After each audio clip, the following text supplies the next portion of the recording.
Continuar con el curso. Hoy voy a hablar de dos conceptos: la resistencia de contacto y la resistencia de ensuciamiento. Y voy a empezar con la de contacto. En el último video veíamos la pared compuesta, y algo que no se mencionó es la siguiente situación. Si tú tienes dos materiales, vas a crear una pared compuesta de dos materiales A y B, y quieres calcular el flujo de calor, y aplicas todo lo que has aprendido considerando pues que hay fluidos por acá, y quieres calcular Q, pues dirías, pues debe haber involucradas 4 resistencias para calcular la resistencia total o el coeficiente global de transferencia de calor. Sin embargo, si tomáramos un microscopio y hiciéramos un zoom aquí en la interfase, lo que vamos a observar es que la unión de esos dos materiales no es perfecta. A lo mejor esta es la pared A y la B, voy a dibujar en otro color. A lo mejor la B está así.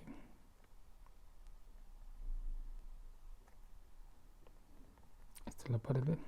¿Sí? Entonces claramente ya a la hora que se observa microscópicamente, pues el contacto entre dos materiales no es perfecto. Dos situaciones puedan ocurrir aquí. Puede agregarse aquí para rellenar los espacios y que haya una mejor unión. Pues lo más sencillo pues sería adicionar un pegamento. ¿Sí?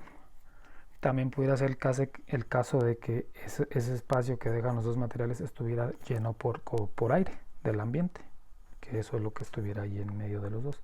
Entonces también pudiera ser pegamento, pudiera ser aire. Independientemente de lo que sea, la situación es que claramente si no hay contacto perfecto, va a haber problemas en la transferencia de calor. Entonces, ¿en qué se traduce eso? Se traduce en lo siguiente. Si ya nada más observamos la parte interna y tenemos nuestras resistencias, la resistencia de conducción 1, esta de acá, resistencia de conducción 2, pero el problema es que esta imperfección en la unión se genera una resistencia adicional. Esa resistencia se llama resistencia de contacto.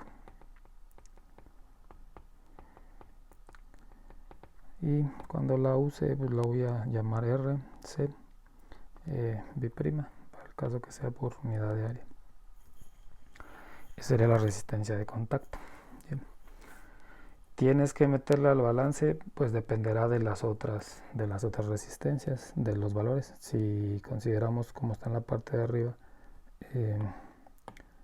pues también habría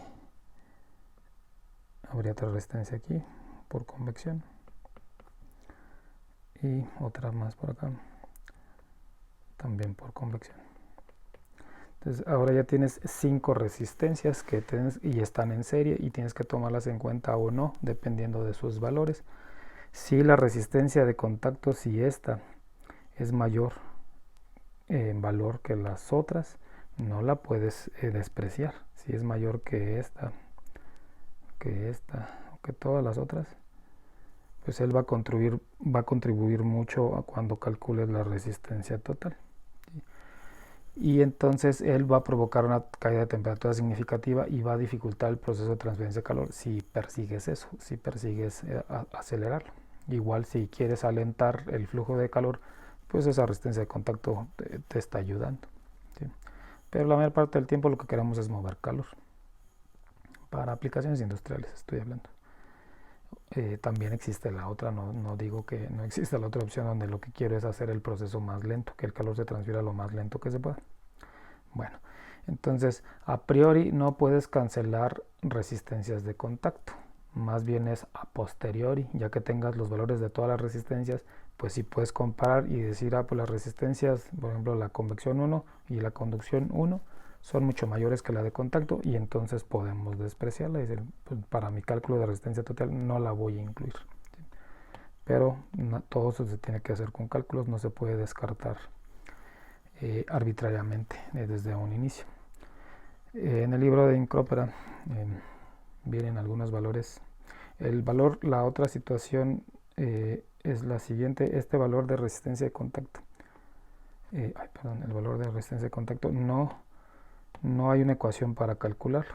Entonces dependemos de que alguien haya hecho mediciones y reporte el valor. Entonces en la literatura habrá que buscar para materiales en particular qué resistencia de contacto tienen. Entonces ahora sí vamos al libro de Incrópera. Aquí, como ven en la página 119, la tabla 3.2 tiene valores de resistencias de contacto y establece de qué materiales qué materiales son esas dos paredes. Entonces, por ejemplo, vamos a ver alguna nada más. Entonces ahí está silicio y aluminio con aire en medio de ellos, y aquí está el valor. Entonces el valor sería 0.3 a 0.6 y sería por 10 a la menos 4 metros cuadrados grado Kelvin sobre watt. ¿Sí? Veamos otro. Aquí está, por ejemplo, aluminio, y el otro material aluminio con metal, con un cubrimiento de plomo, y son más pequeños. A la hora que está en plomo tiene una conductividad térmica más baja. Entonces serán los valores. Como ven, no dan valores específicos, dan rangos. En algunos hay valores específicos como estos y estos, pero ahí está el simbolito de pues es más o menos esto. Entonces lo que se puede hacer de manera práctica es generalizar y decir, bueno, los valores de resistencia en contacto están entre 0.01 y 0.1, o si tomamos este acá podemos irnos hasta el 1. Déjenme borro aquí. En el peor de los casos, pues tomamos ese 0.9, que es cercano a 1. Y puedo decir que entonces el rango es este, en las unidades que ya establecí. Puedo tomar el caso más extremo para hacer mi comparación con las otras resistencias. Si las otras resistencias, sus valores son mayores, ellos son los importantes y puedo despreciar la de contacto, y viceversa. Si las otras resistencias tienen valores menores a 1 por eso a la menos 4, la resistencia importante pueda ser la de contacto y no la puedo despreciar a priori. Bueno, entonces el problema de esto, como digo, es que no hay ecuaciones para calcularlo y se tiene que buscar información en la literatura. Bueno, regresamos aquí al pizarroncito y ahora voy a hablar de la resistencia de ensuciamiento.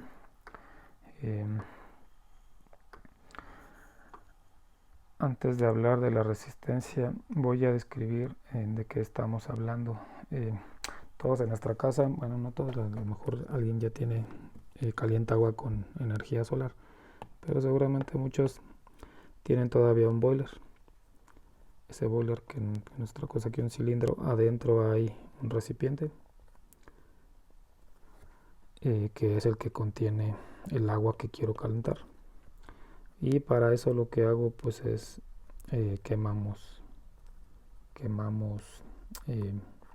hay una flama que se está ahí que se enciende para calentar agua, y lo que queremos entonces es que este calor de combustión pues termine pasando hacia acá y caliente nuestra agua, porque según yo a nadie nos gusta bañarnos con agua fría. Obviamente alguien diseñó el boiler y alguien hizo cálculos para decir, bueno, yo quiero que el agua se caliente, que el agua llegue aquí, no sé, a temperatura en 20 grados centígrados, y quiero que suba su temperatura a 50. Si son hombres los que se van a bañar, si son mujeres pues van a querer que suba a 200 grados, pues no se va a poder, pero digamos que suba a 50 en cierto tiempo, en no sé, 2 minutos, 1 minuto, lo que sea que alguien haya diseñado. Y entonces alguien hizo el cálculo y dijo, necesitamos un tanquecito de estas dimensiones y esta cantidad de agua y esta área de transferencia de calor, porque este calor tiene que atravesar pues un área, y alguien definió, pues este recipiente debe tener estas dimensiones y se va a cumplir esto que está aquí. ¿Qué pasa si vemos la pared? Digamos que la flama la voy a dibujar de lado. Este es el recipiente estaría por acá, y el calor va hacia acá. Digamos que la flama mantiene la temperatura de esta superficie en algún valor, llamémosle TS. Y entonces la parte de adentro pues sería un proceso convectivo, y debería de haber por ahí pues una resistencia convectiva generada por el agua que está en el tanque que no se está agitando, entonces deberá ser convección libre. Y podemos entonces calcular Q considerando que el agua está a una temperatura arbitraria T.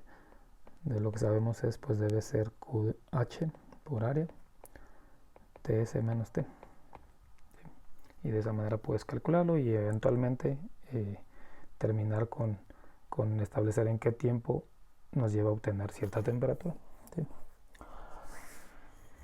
El problema que se va a presentar es el siguiente, o que se puede presentar es el siguiente.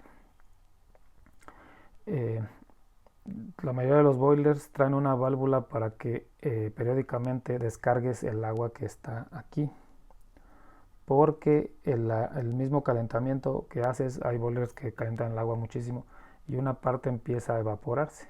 De hecho, todos los boilers tienen una respiración. En caso de que si estás calentando agua y no la estás utilizando, eventualmente empieza a aventar vapor, ¿sí? Por eso tiene por allá una respiración. El problema de eso es que eventualmente el agua que todos usamos pues no es completamente pura, trae sales disueltas, y el problema entonces es esa evaporación que estás provocando empieza a provocar, lo voy a dejar aquí, que se deposite una capa de material aquí en toda la superficie, ¿no? Todo lo que haya estado en contacto con agua, y se deposita una capa de material que generalmente son sales, o si el agua está muy sucia pues puede ser hasta lodo, lo que sea que haya llegado. El problema es que esa capa tiene una conductividad térmica baja, y entonces ¿qué sucede? Que él contribuye con una resistencia entonces aquí. Entonces tú, para calcular Q, inicialmente solo utilizaste esta ecuación, si no consideraste esta capa, pero en realidad tuviste que haber pues seleccionado fuerza impulsora y tus dos resistencias, la convectiva, pero tenías que haber metido también aquí la resistencia de ensuciamiento, que le voy a llamar RF. Entonces RF' o RF es la resistencia de ensuciamiento. El problema de no considerarla es otra vez puedes tener problemas en el diseño. Si este valor es más grande que este, pues él es el que se opone a la transferencia de calor, y no quieres que se oponga, porque si quemas esta flama, lo que va a pasar es que el calor pues va a empezar a irse hacia acá y va a calentar el aire del ambiente, vas a calentar el universo, ¿sí? Y no quieres, tú quieres que transfiera por aquí, entonces buscas disminuir el valor de las resistencias. Entonces, ¿qué es lo que hace quien hizo este diseño de acá? Sí metió la resistencia de ensuciamiento para eventualmente decir, pues necesitamos este recipiente con esta área, y de hecho él hizo el diseño considerando que ya hay una capa de suciedad, ¿sí? y ya sabe que se opone al proceso de transferencia de calor. Entonces su diseño estuvo bien.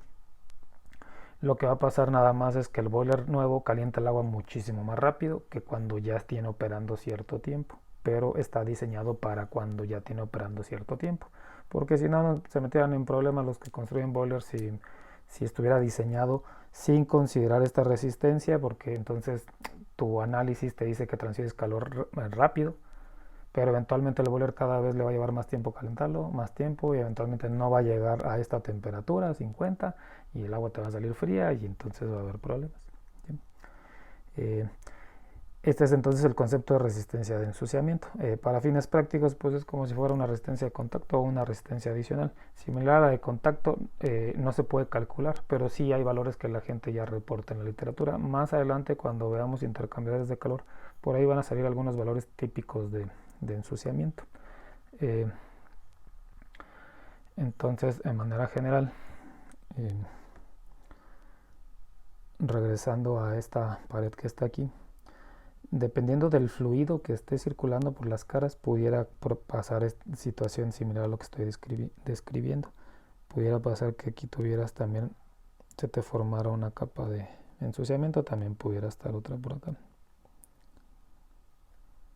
¿Sí? Y entonces tendrías que agregar no solo la de contacto, que ya metimos aquí, sino tendrías que agregar aquí esta, que voy a llamar resistencia de ensuciamiento 2.